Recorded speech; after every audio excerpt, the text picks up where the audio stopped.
Master minds commerce చదవాలనుకునే 10th inter విద్యార్థుల తొలి ఎంపిక.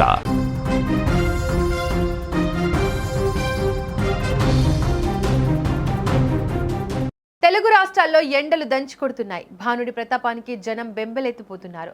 ఉదయం 10 గంటల నుంచే ఎండ తీవ్రత పెరిగిపోతుండటంతో బయటకు రావాలంటేనే జనం భయపడుతున్నారు.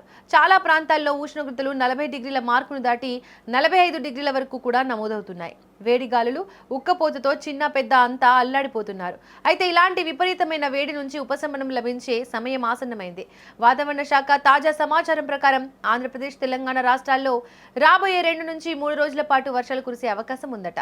హైదరాబాద్ వాతావరణ కేంద్రం వెల్లడించిన వివరాల ప్రకారం ప్రస్తుతం వాతావరణంలో కొన్ని మార్పులు జరుగుతున్నాయి.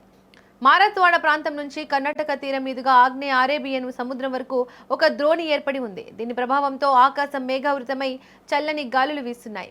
ముఖ్యంగా రానున్న 2 రోజులు తెలుగు రాష్ట్రాల్లోని పలు జిల్లాల్లో తేలికపాటి నుంచి మోస్తారు వర్షాలు కురిసే అవకాశం ఉంది. కొన్ని చోట్ల భారీ వర్షాలు కురిసే అవకాశం కూడా ఉంది. తెలంగాణ విషయానికి వస్తే హైదరాబాద్, రంగారెడ్డి, మేడ్చల్, వికారాబాద్, మహబూబ్ నగర్, నాగర్ కర్నూలు జిల్లాలో వానలు పడే అవకాశం ఎక్కువగా ఉంది.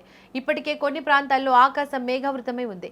అటు ఆంధ్రప్రదేశ్లోని కూడా రాయలసీమ మరియు కోస్తాంధ్రలోని పలు జిల్లాల్లో పిడుగులతో కూడిన వర్షాలు కురిసే ఛాన్స్ ఉందని అమరావతి వాతావరణ కేంద్రం తెలిపింది.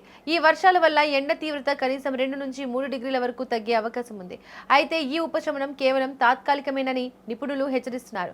ఈ 3 రోజులు వర్షాలు కురిసిన తర్వాత తిరిగి ఎండలు ముదురుతాయని, ఉష్ణోగ్రతలు మళ్లీ పెరుగుతాయని హెచ్చరించారు. ప్రస్తుతం కురుస్తున్న వర్షాలు ప్రీ మాన్సూన్ కార్యకలాపాల్లో భాగమని, గాలిలో తేమ పెరగడం వల్ల ఈ మార్పులు చోటు చేసుకున్నాయని వాతావరణ నిపుణులు వివరిస్తున్నారు.